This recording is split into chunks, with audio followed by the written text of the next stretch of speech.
Do we know what we're talking about? Season 3.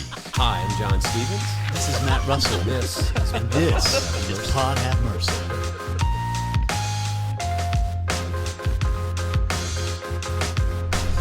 Well, Matt, we're on site. This is awesome. Yes. So today we got Rudy Rasmus, pastor of St. John's, and man, just great dude, involved in a lot of stuff. And we decided what better way. We love coffee, so we drink a lot of coffee when we do our podcast. And we got some folks that actually send us coffee. They're not advertisers, but they just send us coffee. So we thought, how cool would it be to like visit with you here at Throughgood Coffee, which is your place.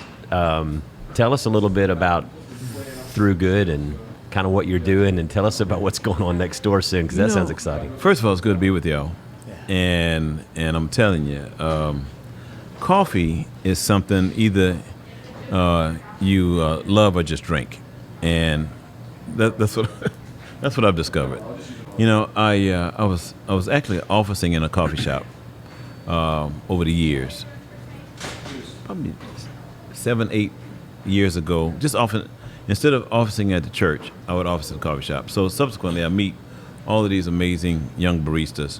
One talks me into going into the coffee business. And right about the time we finished the building, he decided to become a yoga instructor and left town. So I kind of got jumped in pretty much to the coffee game.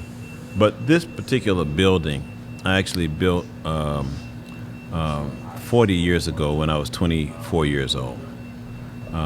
I just kind of moved to Houston, started buying real estate. They were the go-go years, 1980, when Houston was still like growing and emerging. And this neighborhood was actually the neighborhood I grew up in. It was a sort of a transitioning black neighborhood. And I just, built a daycare center. This building was originally a daycare center, kind of as a Robin Hood venture, because I was doing some like crazy shit down the street. And I said, here, I just did a business that could help my neighborhood. So we did free childcare here for many years. And about 8 years ago, I decided to go in the coffee business. Took me about 2 years to renovate the building, and 5 years ago we got open. And from that point forward, it's been a blast. Though I like it. It's I think it's probably the most expensive hobby I've ever had. And What is it? Somebody say you can't justify a passion.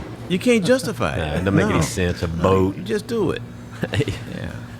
But Owning a coffee shop. But, it started out as a well-intended venture, because my original concept was to create a coffee shop that created jobs for young people who were hard to employ. But I ended up with creating jobs for young people, period. And so all of the folk who work here are probably 40 years younger than me. Keeps you young. Yeah, it does. It does. Yeah. So the Heights is interesting. I think we were talking about it a little bit before, but my daughter got married in April, and they live like 1 or 2 blocks from here. And so it's just interesting how much more I come to the Heights now than I used to. Yeah. Because like if you want to see them, they move out, man. When kids get married and they move out, it's like they're gone. yeah. Well, I tell you what, if it floods, come to the Heights. Oh yeah. Yeah, man. It doesn't flood over here. It's the good. highest point in Houston. It's crazy. And it's the thing about Heights that people don't know Houston. I mean, we have so many different like areas and pockets and neighborhoods that have like their own. We're kind of insulated over on the west side, Memorial, because it's kind of like country club, area of Houston. But when you come to the Heights, it's alive. There's bars and restaurants. And, Exactly. there's a little tiki lounge, Lalo. You ever been there? Lalo. It's a tiki bar. Okay. Because there's one right. They just opened a new one called Tequila. Tequila. A block away. Tiki drink. It's a block from here. All right. Yeah. Yeah. See, that kind of stuff is so cool to me. Yeah. Now you just bought next door. Right next door. Yeah. Right, and I was looking up because Throughgood is here on what's the street? West 27th. West 27th. But next door, you just bought this. And what are you going to do there? Yeah, we're going to do the Creole Tea Room. It's a kind of a take on. So it's going to have a sort of a New Orleans vibe. Fried chicken and beignets, and a couple of sandwiches, a couple of po' boys, but primarily jazz on the weekends. That's awesome. You know, brunch on kind of a jazz brunch, Saturdays, Sundays, and but real, at night it's going to go hard. We're going to do wine. I tell my friends all the time, my Baptist friends, that Jesus is first miracle. Keeping a party going. Keep the party going. So yeah. I think there was jazz at that wedding. I think it was, but yeah. So we're gonna one of the goals is to feature some black vineyards, some black-owned vineyards. That's awesome. From around the country. That's great. And for instance, here we the roasters are people of color, which is kind of different for coffee. Coffee is very hard to enter as an industry for people of color, primarily because there are no pathways. There are very few black-owned shops around the country. Very primarily because it's the margins are really tough, and it's very expensive to get into.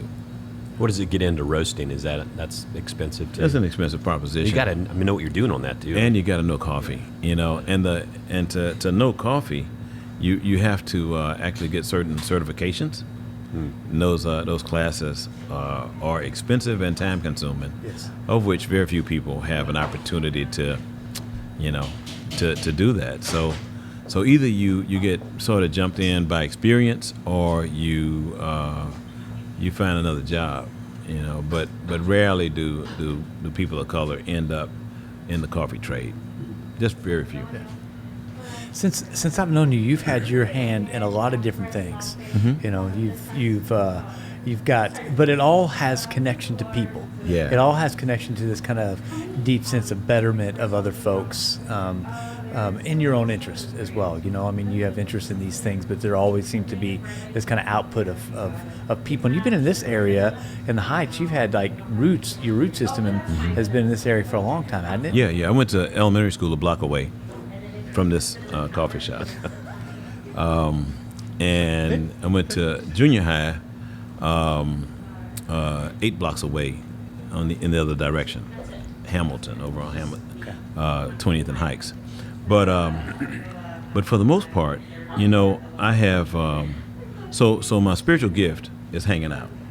It really is. It's a great gift to have. My spiritual gift is aggravation, but John? I think hanging out's better. You know what? You're right, man. It is. You're right, man. But I'm anyway. a pain in the ass. That's my spiritual gift. But it's a. Anyway, hanging out is a That great caught me off spiritual guard. gift. Well, it's kind of like the biblical gift of encouragement, hanging out, It is. encouraging people. So yeah. but it's been I love people. So ministry has always kind of intersected with business in and around that area, and the stuff that we've done downtown at St. John's over the last 30 years. Man, this is year 30. Wow. For us.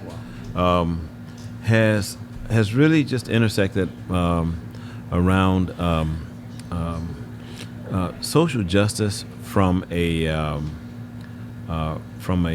sort of a community support standpoint, and so for instance, we're building housing downtown, and we have been for about 16 years now, getting ready to build our 4th and 5th project this coming year.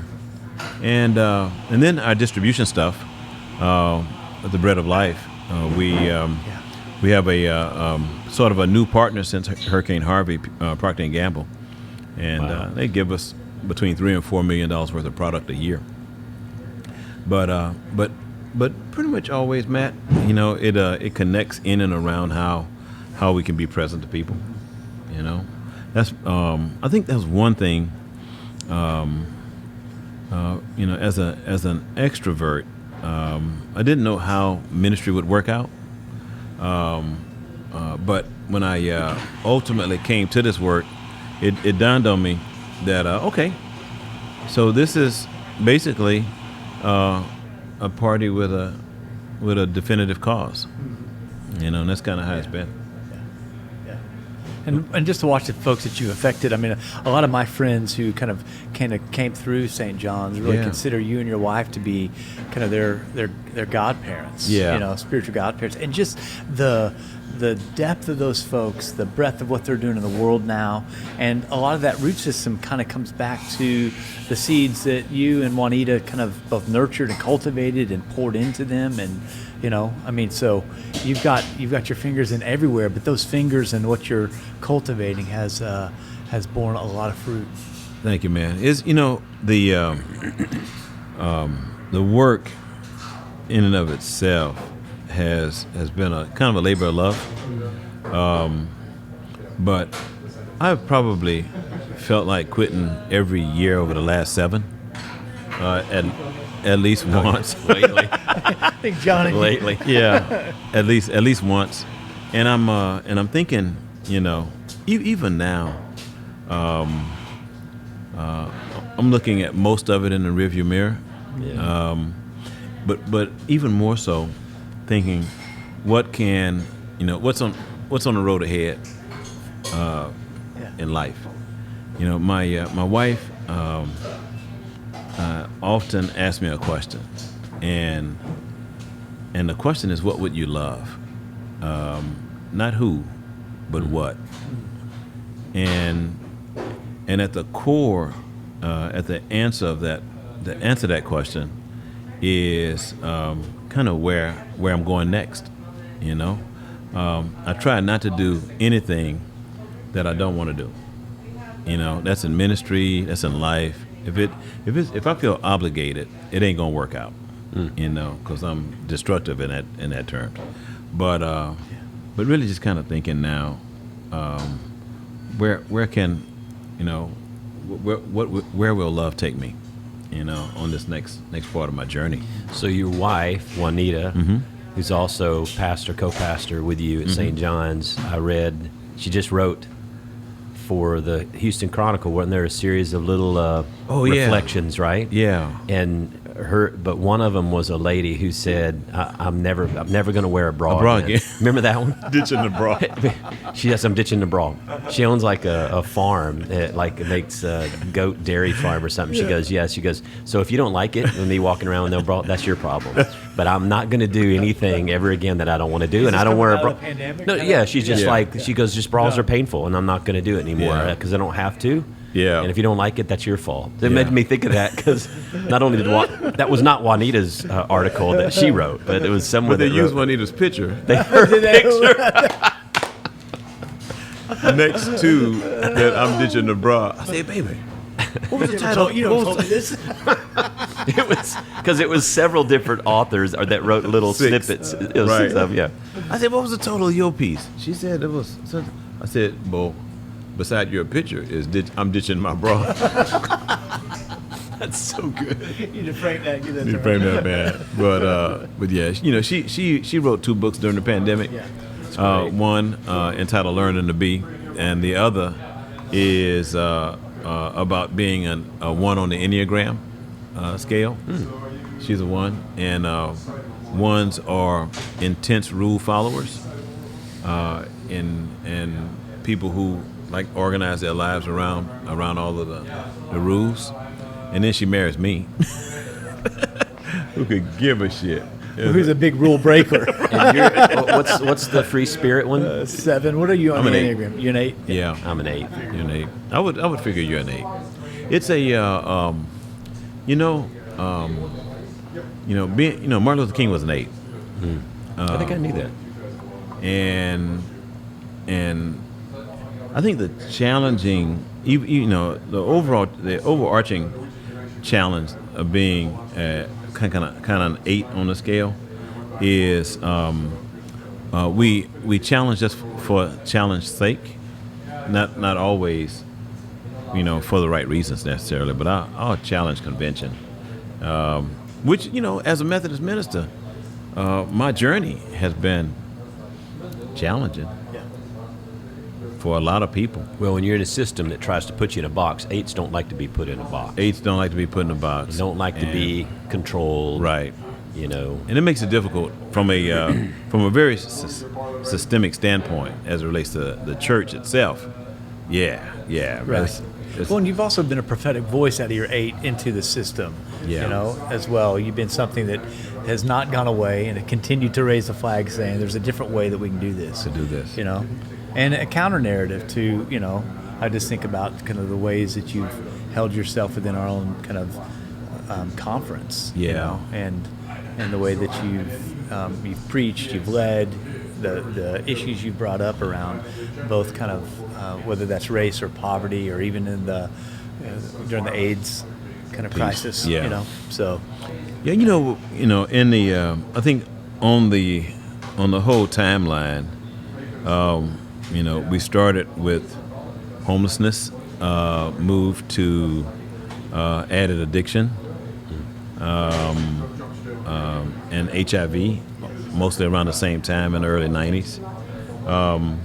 And then our work around LGBTQ inclusion, I think, has probably cost us more than any of the issues that we've embraced along the way. When you say cost more, what do you mean? Financially and the church, and relationally.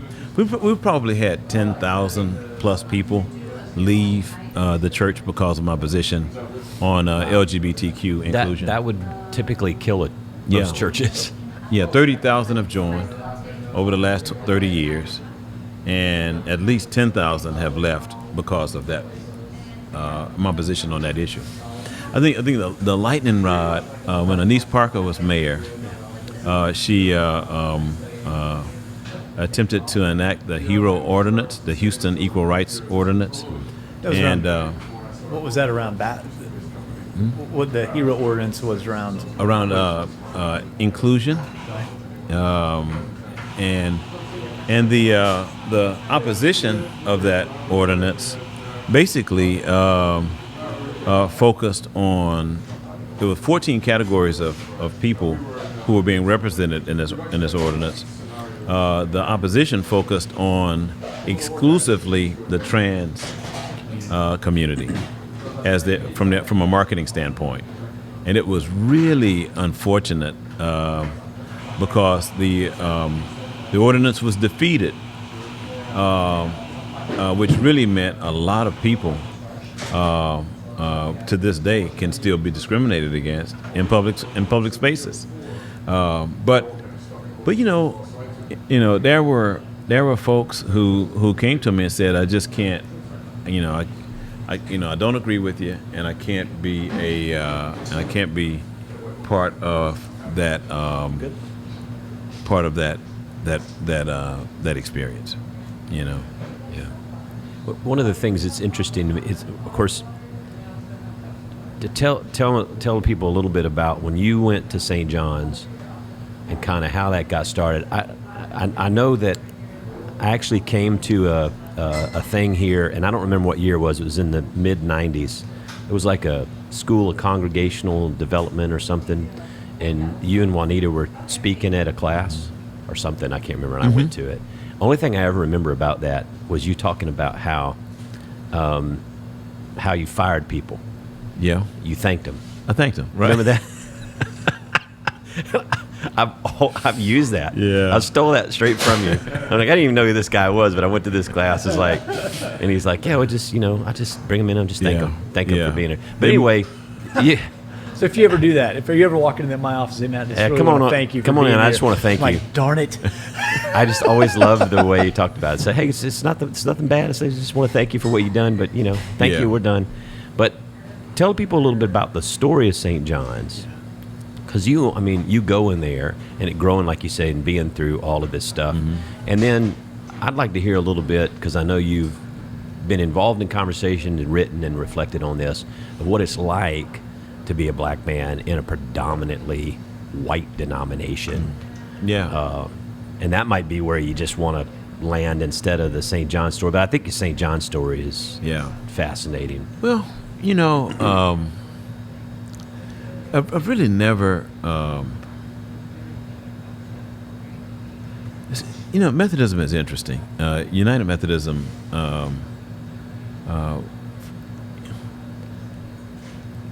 first of all, it's a unique community that, and I often say the tent was big enough for me. Unlike many expressions or denominations, so for instance, including me, in and of itself, meant that the tent was either had some extension poles, all right, or it was an expression that had enough wiggle room, to include the other, one with a different perspective. I think the challenge that the denomination is facing now is that it's attempting to create sort of a partition in a big open tent. Now, there have been challenging aspects about the entrance to the tent for years. And I think one of the things that's going to have to be undone is, how the openings, the doorways to the tent is managed. And they've got to begin with opening the doorway to everybody from an inclusive clergy position. And then from there, we can talk about including the rest of the world in this movement. But there's pushback, and that pushback, I think, is going to change the composition of the tent. It's going to change the way in which this denomination has historically made room for folk like me, and I don't think the end is going to be good. I really don't. What I do see, though, and I've been telling my congregation this for a long time. So the building that we occupy in downtown Houston was a Methodist Episcopal South congregation in its origin. And if we do any digging in the ME South, history archives, we're going to see a lot of racial division and delineation. But I remind my congregation all the time, the folk that built that building that opened it in 1917 started in 1895. All right, that's when the congregation became a suburban church plant from First United Methodist downtown. A suburban church plant from First, right? If we think about how that, and I tell my congregation all the time, I said 100 years ago, there's no indication that one day a black guy with a beard like mine would be standing in this spot as the pastor of this church. I said, in the same way, 100 years from now, there's a good possibility it's going to be a white guy that looks like Matt, right, standing in this place. The same way. With that being said, I think attempting to construct a path for history is always a mistake, and that's what the Methodist Church is doing right now, attempting to construct a path for its narrative, instead of just opening the damn door and letting people in. I used to, for several years, I got with a group of the largest, the 100 largest churches. And I remember once telling the convener of that group, I said, I know we're getting ready to adjourn, but can I just say something? And I think we were in Georgia and Atlanta for that particular meeting. And I said, unfortunately, the kind of experience this group is attempting to curate wouldn't have made room for me and my daddy, right? I said, and now I'm gonna tell you, if you can't make room for me and my daddy, then I think we're gonna have a problem.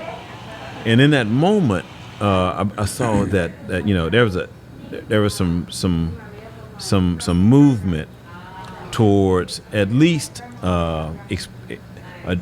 admitting to the tension that exists.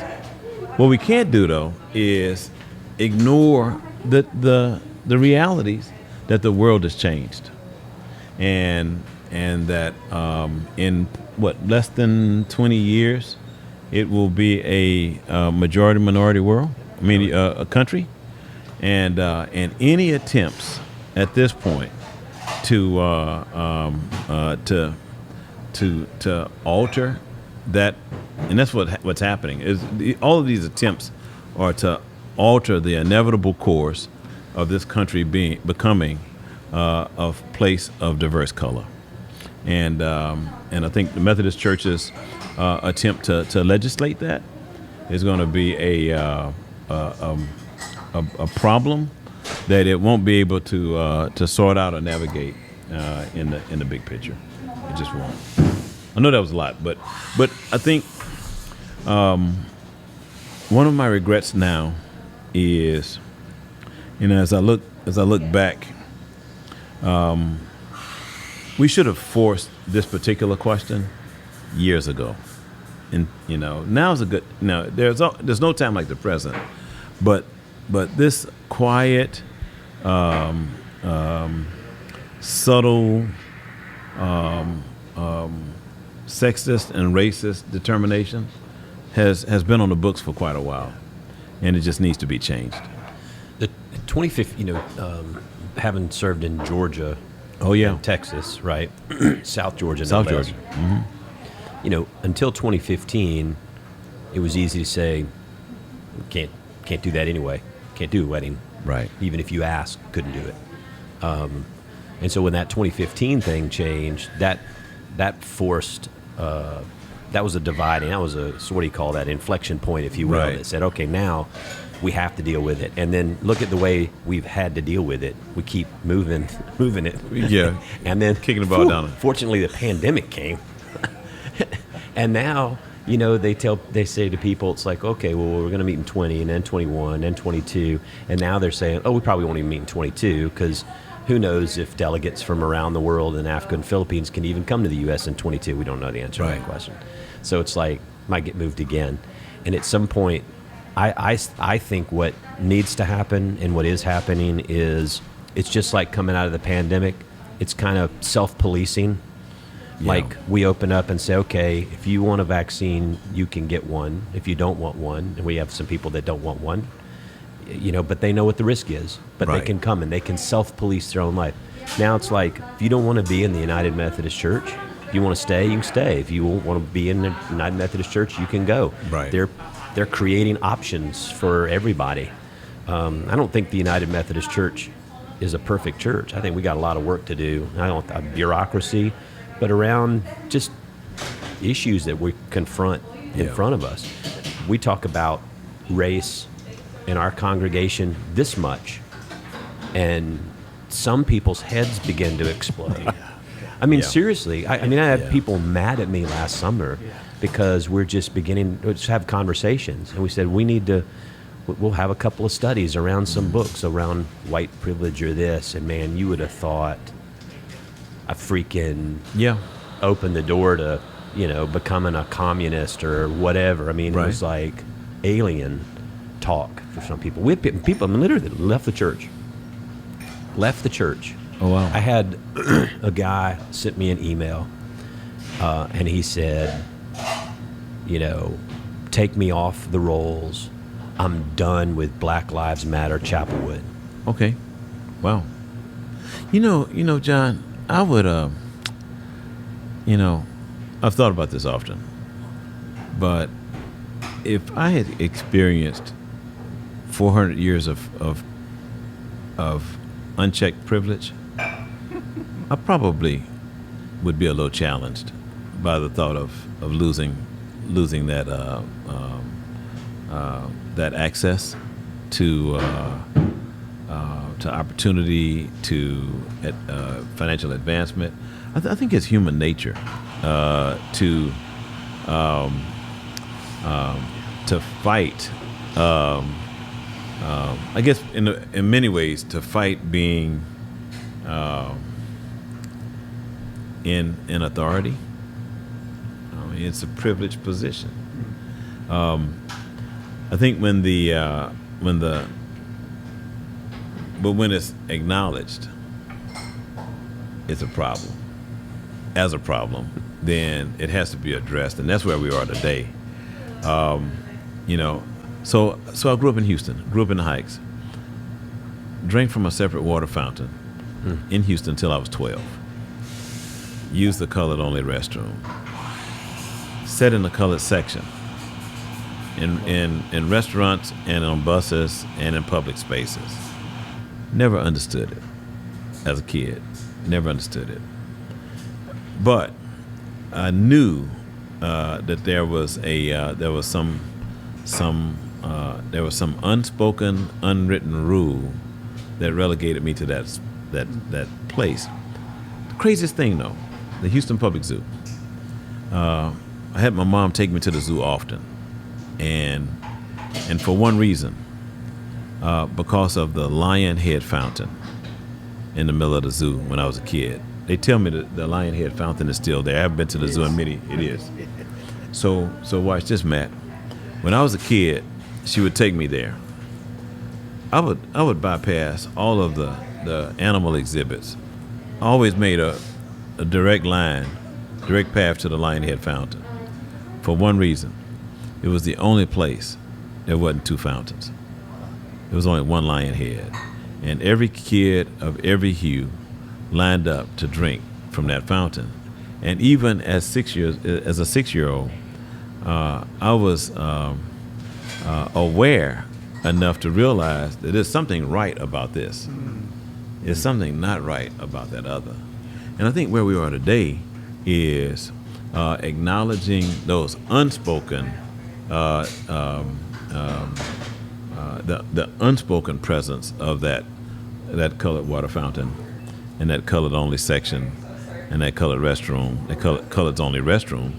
And I think the dismantling that is taking place is just time. I mean, it is time, man. You know, when I think about how over all of these years, even though it hadn't been a same section, I mean that thing has been going for a while, but there are still invisible lines and barriers that exist, and I think the church has to be the place that leads change in that area.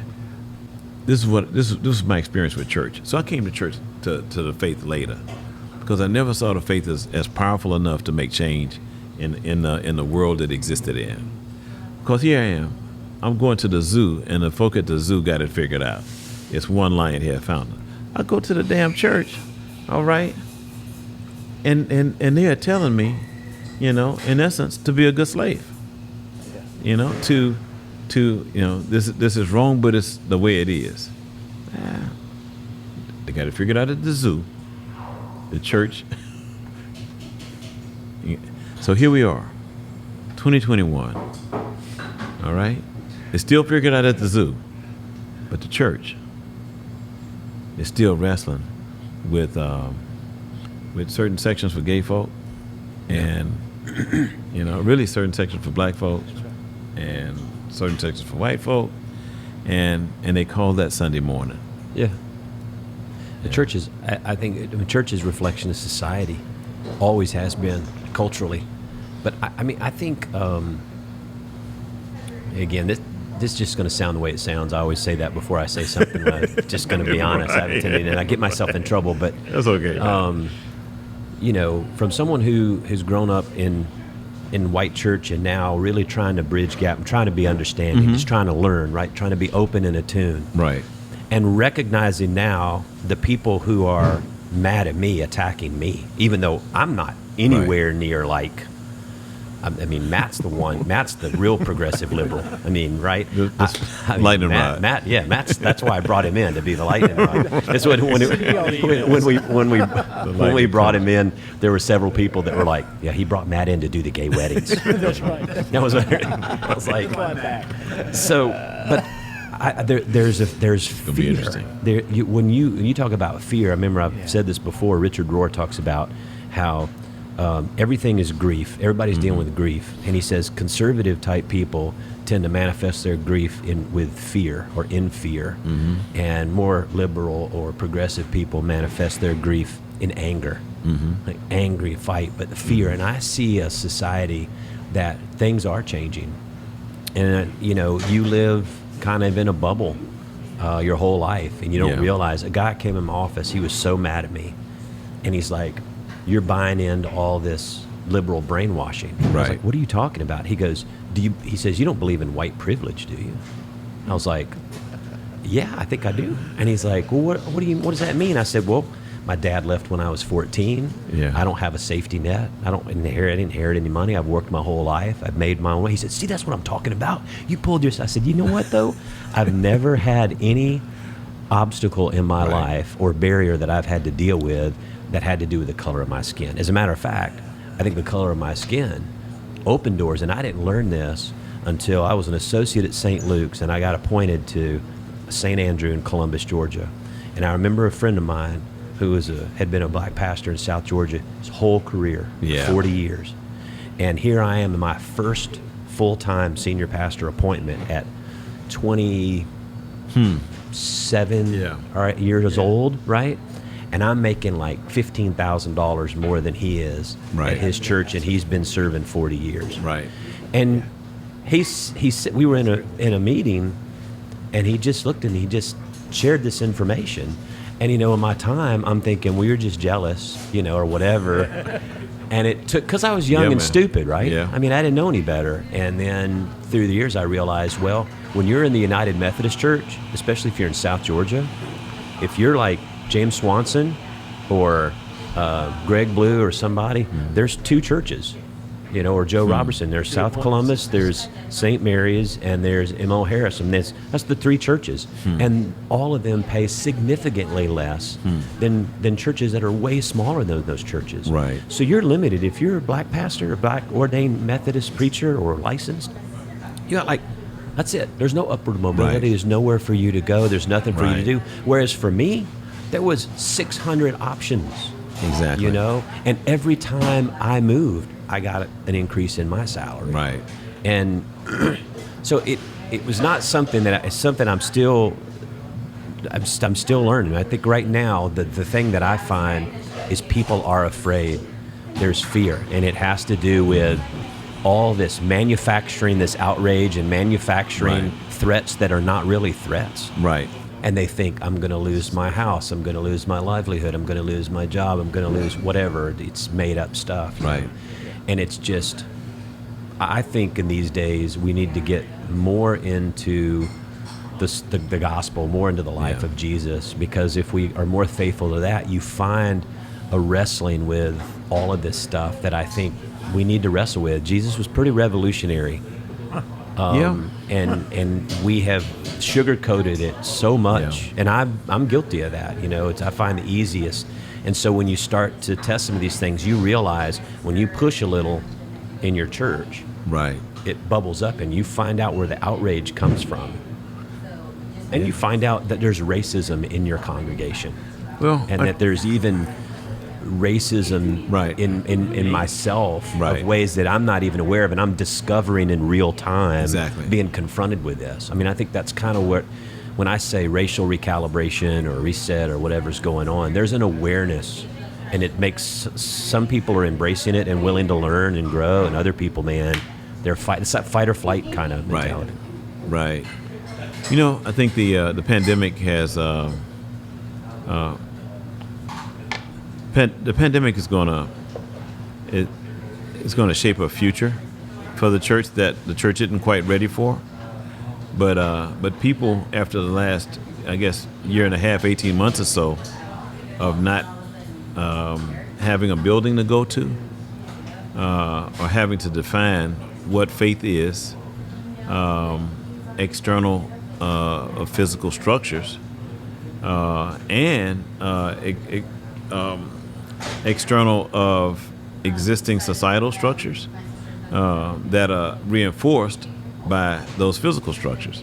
So what we're going to really find as we began to reconvene, that that more people than we imagined were already tired of a lot of the things we had taken for granted, and there's going to be a shift in how convening takes place on the road ahead that will ultimately speak to how privilege really does manifest. I think the one thing I've noticed from my global travels that we're just starting to experience in the U.S. is that that class is in many ways the next frontier of exclusion, and the more we see the world evolve, we're going to see the haves begin to draw distinctive lines. We've already seen it actually, and it's going to be an interesting world. I think the church has a place in this new world, but in order for the church to take its place in this new world, it's going to have to be a bolder expression than it is right now. I think the church has involved itself in this kind of, like, the psychology of the church is almost like, at least within kind of spheres that I've operated in, has helped people to feel good, and because of that, its dominant narrative is about how do you get out of the world, right? But when you, as John was saying, as you read the Gospels and you see this radical orientation of Jesus to the world that he's in, and the transformation of that world that really is based on the breaking down of all of the barriers and the categories within that culture, right? Yeah. And so when he says you're going to have to hate your mother, father, sister, it really is a betrayal of the values that you grew up with, saying this is how the world operates. Exactly. Right? And so when you begin to follow Jesus, it's as if you're betraying all the other things, even mother, father, sister, brother, right? Exactly. And that's the price. That's the price. And so that's a gospel I was never encountered with. Yeah. Kind of growing up, it was really about how do I feel good, and then how do I get out of this world, knowing that I'm going to a better place, right? Which is not the gospel. It seems like it's an anti-gospel. Yeah, it's going to be interesting to see how it all shakes. But we move. There's this growing up, it's religion or faith was always this personal, devotional, hyper individualistic. So you go to these Bible studies, you participate. How does it make you feel? And for Methodists, we always had this social component, which is like Habitat for Humanity. We'll go build a house, or we'll go serve in the soup kitchen, or whatever else. But I don't know that we tied together the social, the way that faith moves out and socially intersects. What I sense is happening is there's a lack of. Everybody says I'm spiritual but not religious. Mm-hmm. I mean, man, if I had a dime for every time I heard that, I wouldn't know more what it means, but I would be rich. Yeah. But there's a sense where spirituality needs to be addressed in a more deeply authentic ways. Like we talk about these spiritual practices, but to help people tie that into the real world you live in every day. Right? Instead of it being this separated thing. I don't know that we've done a good job with that. In the white church particularly, because it's been all you come, you sit, you feel good, you soothe. It's Jesus loves you, you go back home, and then when you're at work or when you're in your politics or whatever else, it doesn't impact that. And that's been the biggest disappointment for me this past year, is how the political, this Christian nationalism, secularism, where Christianity gets tied into politics and partisan political figures and all of that's really been disappointing for me, because that is not at all. Can you imagine Jesus going around, wearing a T-shirt that said "God loves Rome," like Yeah. Rome, make Rome great again, Jerusalem or what? great again. No, I mean Rome. I mean Rome. I mean Right. it was like, and I just the fact that we put so much faith in politicians and courts and institutions. Now, from your experience, I mean, I have the same level of trust in maybe in those things No. that I have or people that I know have. I mean, they're looking like, oh, the president's going to save the country, or whatever. Wow. Not to 50%, they don't think so. Right. Well, It's been really scary this past year. if you as you drill through the current status and challenge, I think Ibram Kendi's book, Stamped from the Beginning, really sort of kind of tracks the sojourn of to where we are right now, and he tells a story that he thought ignorance and hatred were sort of the byproducts of racism, for a large part of his life, only to find out that that racist thought was really a byproduct of policy, and policies are at the core of institutional life in every regard. Matter of fact, what we're talking about right now is a policy in the United Methodist Church that delineates an entire people group because of their sexual orientation, sexual identity. Without that policy, it's a different world. When we start drilling down in the fact that that those courts do matter at every level of society, including the church court. When we begin to really see that these policies are have been a tool for at least the 400-year sojourn of black folk in America, and even before, we begin to see that there's a whole nother picture being painted that that can be solved by something that's being combated right now, and that's equity on the vote. If voting suppression is voting suppression wouldn't be important if the vote didn't really matter in shaping how America runs. And the same applies for the church. We've got to begin to think about how this book of policies we call the discipline impacts, delineates, and even discriminates against people because of their birthright. It's a so as we look to the future, I think conversations like this will make a difference. I don't think these conversations happen often enough. I don't think there are enough people with privilege willing to risk that privilege for the sake of a conversation like this. But if it happens more, we have an opportunity to encourage more to have the conversation, I believe, and hopefully that's what the future holds for all of us.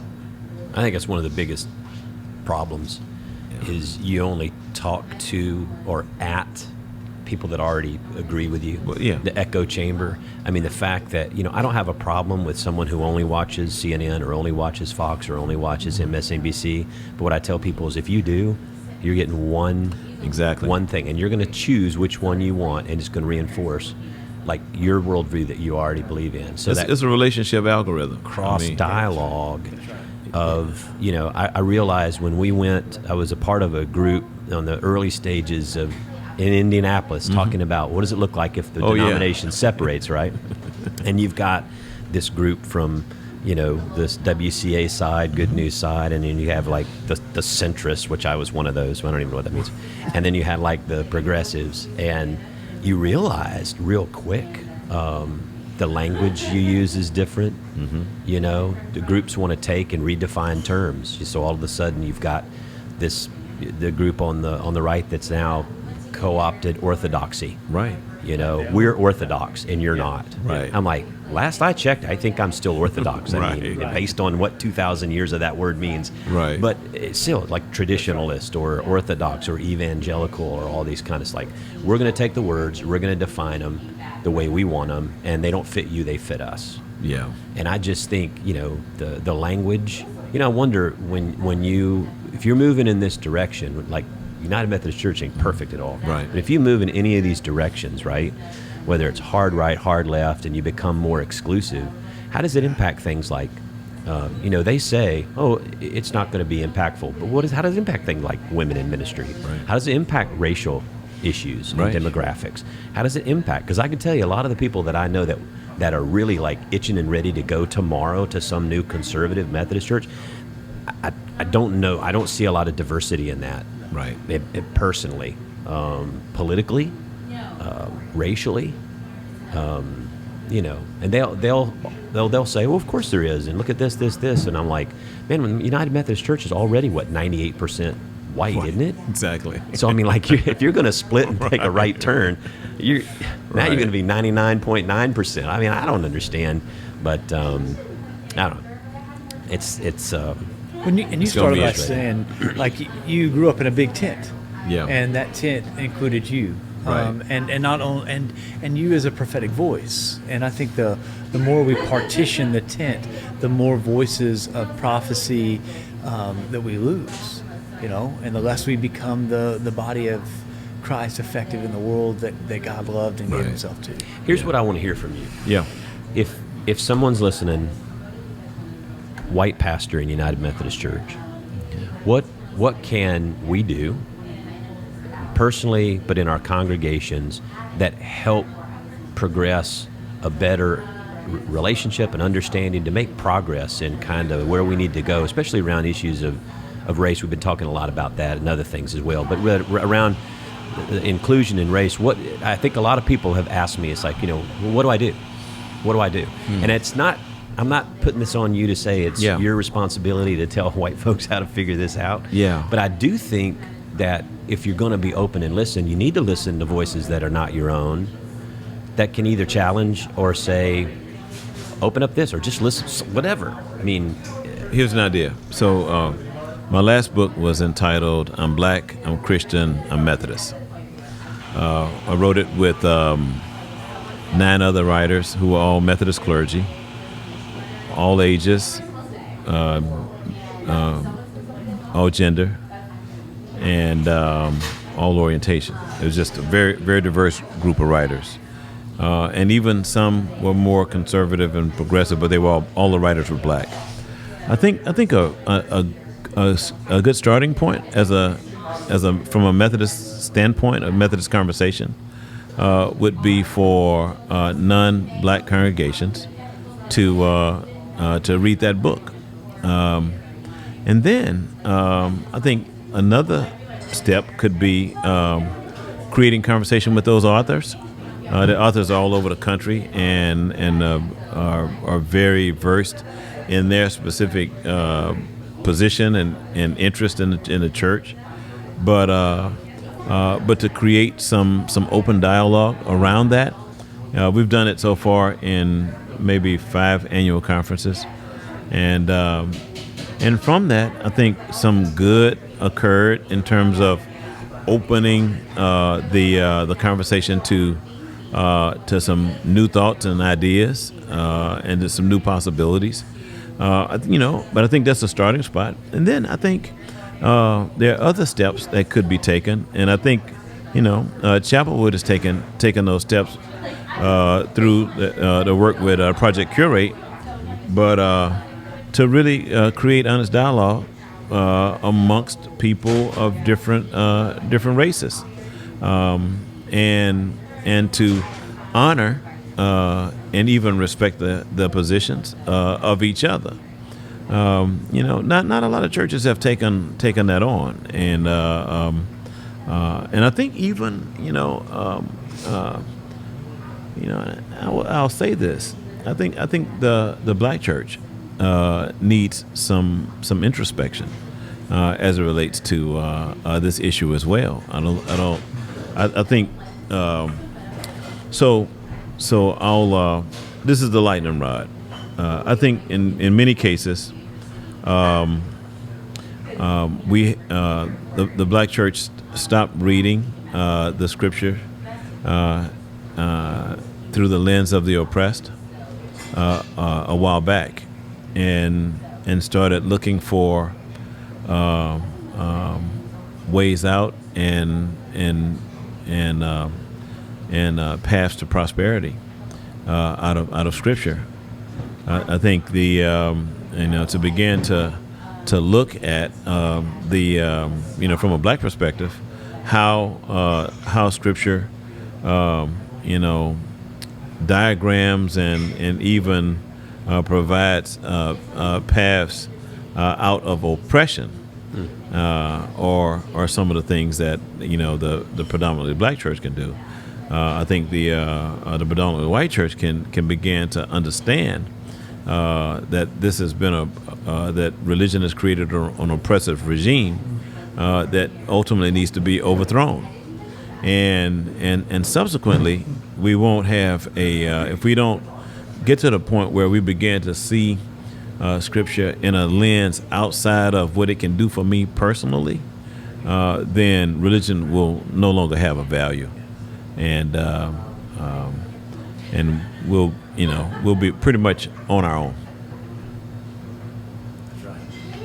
Yeah, I think that's why a lot of people check out from faith. You talk about the fastest growing demographic is non-affiliated, non-religious, and people look at the church, especially young people, and they're like, I don't really want to be a part of that if that's what it's going to be. Yeah. And so I think churches that intersect in real life and start speaking the faith and the gospel in some difficult things. I've always just said too, I've always thought it's about empathy. It's about love. Ultimately, it's about love. And all I tell people is like, can you have some empathy for someone who's not like you, who's walked in different shoes and had different experiences, and can you just listen and put yourself, if you're going to have what do they call that, in meaningful conversations or meaningful relationship, at some point you have to get out of your shoes and put yourself in someone else's shoes best you can. You never can walk in their shoes perfectly. Exactly. But to listen and hear the pain or the struggle or whatever it is. And I just don't know that people want to do it. We just have a narcissistic generation, and the symptom of narcissism is a lack of empathy for other people. My definition of love is allowing a person to be who or what they choose for themselves without any insistence that they meet my expectations. And I think not until we get to the place where we are willing to accept the person in front of us for who they are, and who they express themselves to be, without really waiting on them to check a box for us, we've got some more work to do, and that's where we are. The institutional church. I think today I'm more spiritual than I am religious. Yeah. And becoming more spiritual and less religious every day. And I think like defining those terms, right? Like, so it's like people ask me all the time, used to ask me, are you a Christian? And I now say, tell me what you think a Christian is, and I'll tell you if I'm that, right? Because those words are all contested, right? They're all contested. They're all contested. And so to have a space, and those have to be done in relationships that are deeply diverse and are given to each other at a different field and a different plane than what we've got right now. We've imagined this world that we live in. We can reimagine something different based on the gospel. We just can't. Yeah, those terms are loaded concepts for sure. Well, thanks. It's good being with y'all. Man, it's good being with you. We'll continue conversations on. I mean, I think having more conversations like this, and I think, one of the things I like the idea of, I talk about a bridge where there's two lanes, one's going out, one's coming in. And I think too often we talk about, at Chapelwood is a lot of our lanes go out, but we're really talking a lot about what are the lanes coming in that bring voices, that bring experiences into our life together. And I think partnering with churches like St. John's, building relationships where we can have broader conversations to learn, to listen to each other and be there for each other. There's one thing I always thought about Methodist Church. We're supposed to be connectional, and we're so deeply isolated from one another, And we are. Now, and I'll tell you, John, in all sincerity, if you look at the way the sort of the world is run, the fact is, a lot of tall white guys run the world. As a tall white guy yourself, you're challenging convention. Okay. I think you asked what could be done.